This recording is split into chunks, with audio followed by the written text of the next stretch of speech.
Hello. Today we're going to have a session with Frank Minuto. Frank is going to go over my painting here with me, tell me what he thinks of it, what suggestions he might have. So I'm looking forward to that. We're currently just waiting for his call. Okay, then, how long have you been painting, Dennis? Oh, I've been painting for steadily about 6 years. Okay, great. Yeah. I like the way that you've handled the water here. It's nice. Oh, thank you. Okay, and now did you go on? Were you out, or did you take it from a picture? Actually, I took this from, I did a sketch when I was at Cabrillo Marina. Yeah, excellent. Okay, Yeah. I like to work that way myself. Yeah, so I did it from a sketch.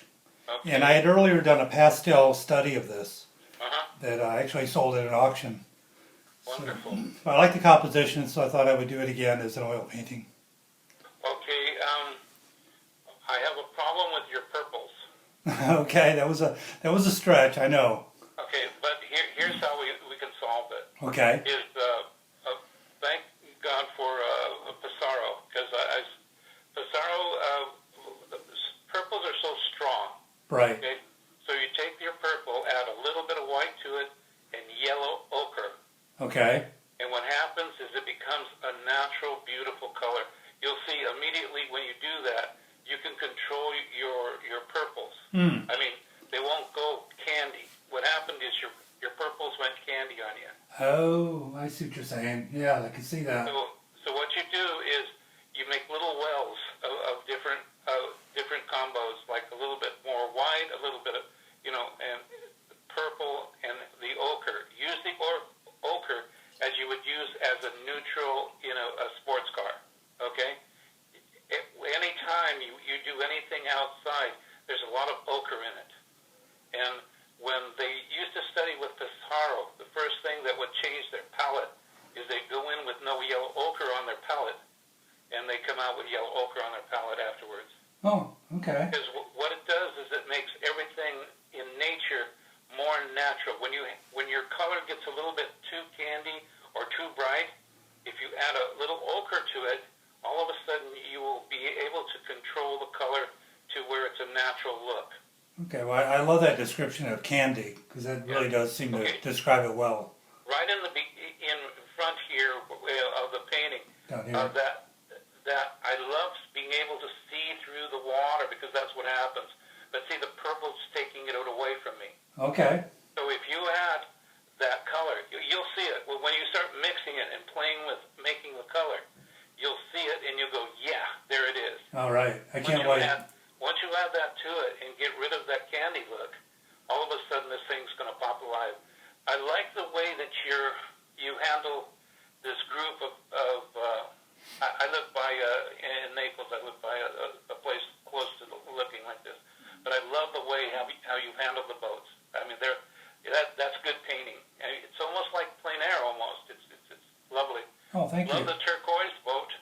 Yeah. Over on the side, and I love this nice soft ochre. You have a nice soft ochre boat sitting over here, and the shadows off of the mask are really, really good. Oh, thanks. And but okay, when we have a shot like this, I call it a postcard shot. Okay, because what we have to worry about is foreground, middle ground, background. Now, this is a mistake I made for years, and I finally figured out, this is what I've been doing wrong. Now, imagine, put your hand in the front of your the front of your painting, down below. Down below, okay. Okay, imagine that's a boat or a dock or something sticking in the water. Uh-huh. Get used to that idea there and look at the composition. Now, take your hand away. Okay. Okay, we have all this water. Where you could have had like another boat, or looking off of a boat, or looking at a piece of deck, a dock, which would help the composition. You know, oddly enough, in my sketch, there's a piece of deck right here at the bottom. Yeah.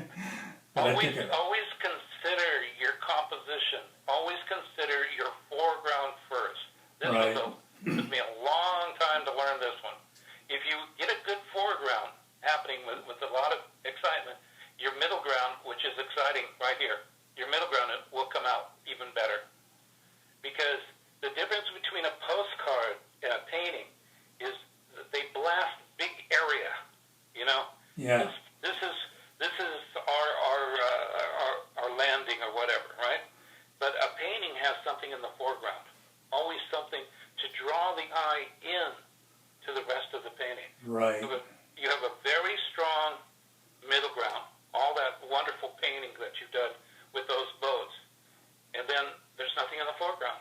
Yeah, I guess I was hoping that the reflections in the water would kind of lead you back in to the middle ground, but maybe it's not strong enough. Just think of it this way. Think of it looking off of a boat. Yeah. Where you have a little bit of or one of those things where you're looking right off the pier and you have a little tangle of rope on the pier. Okay. All of a sudden, you're there. You put the a viewer right there. Okay, that makes sense. Okay. And this is what will give you your painting a pizzazz, because I do like the way you handle your paint. It's very, very good. And this nice warm kind of the yellow that you have in the sky, terrific. Oh, thanks. Terrific. And the way that you've used now, turquoise is a very hard thing because it can go candy too. But Right. you handled it in such a way it didn't. It stayed strong and bright. And the way that you handled the boats, all in the dark, the richness of the darkness, and you can tell what's going on. And I like the way that you didn't clean the mask when you put them in. You have a rhythm to the mask. Not of them all the same size, so they play back and forth, and they cause a nice pattern situation going up. And then I like the other side with just very few. And you can read it as a good painting. You can read them as there's masks there, and that's really neat. Oh, good. Yeah, I like the verticals. Well, I guess we all do when we go to a marina, right? Yeah. We like the verticals. Yeah. Okay. Well, my big concerns were the purple, and so you answered that. In the foreground makes sense to me. I'm going to give that a go. Yeah. Great. And Dennis, hello. Hello. Are you there? Yeah, I'm still here. Okay. Watch when you play with this ochre white Yes. and purple. Make about 4 or 5 different shades, and you'll fall in love with it. Okay. Because then you can see it in everything. And then, like making a shadow. A lot of people, when they're making a shadow, they get that purple in there. And what happens is they get it too strong, and it destroys the painting. It gives it an amateur look to it. Okay. But if you mix these colors and you take a look at how the variations of purple that you can get with that combo, I think you'll be very happy with it. And will that be a lighter value when I'm done? Actually, it doesn't have to be. The white, what happens when you put the purple and the white, it brightens it up.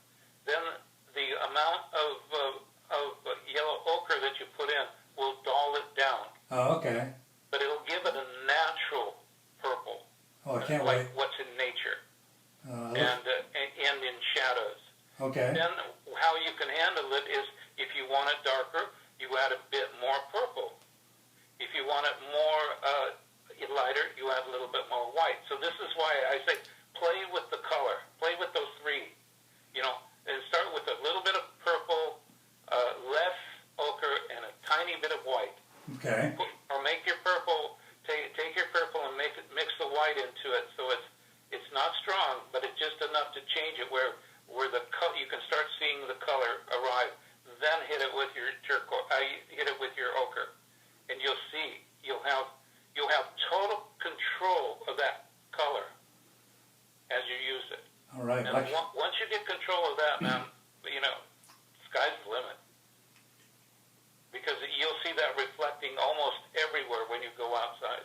Yeah. It's in trees, it's in the ground, it's in everywhere you look. It's amazing. Okay, well, I look forward to doing that. That'll be fun. Yeah. That'll be fun. And if you want to see who really used it to the max, look up some Pissarro paintings. Okay, love Pissarro. Sure. Yeah, me too.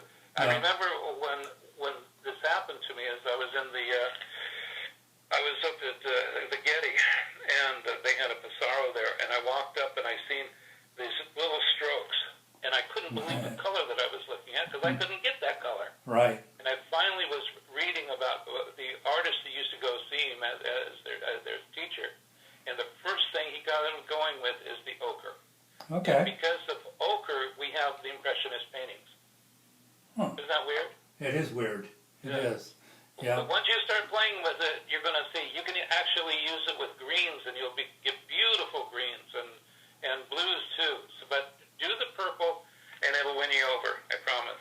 Okay, so make ochre my friend. Make it your friend. Make it If it's a 4-speed car, it's your neutral. There you go. Okay. All right. Super. Okay. Well, I'll do that, and I'll figure out what to do in the foreground here. All right. But I like that suggestion. I'll go back to my sketch because I do believe I have the dock in the sketch, Wonderful. and Wonderful. I can do And that. then let me see it after you get the corrections done. I'd love to see it anytime. Just put it on the email and let me take a look. And Yeah, I'll send it to you. Maybe we can talk again about it. You betcha. All right. Well, I really appreciate it, Frank. This is great. Yeah.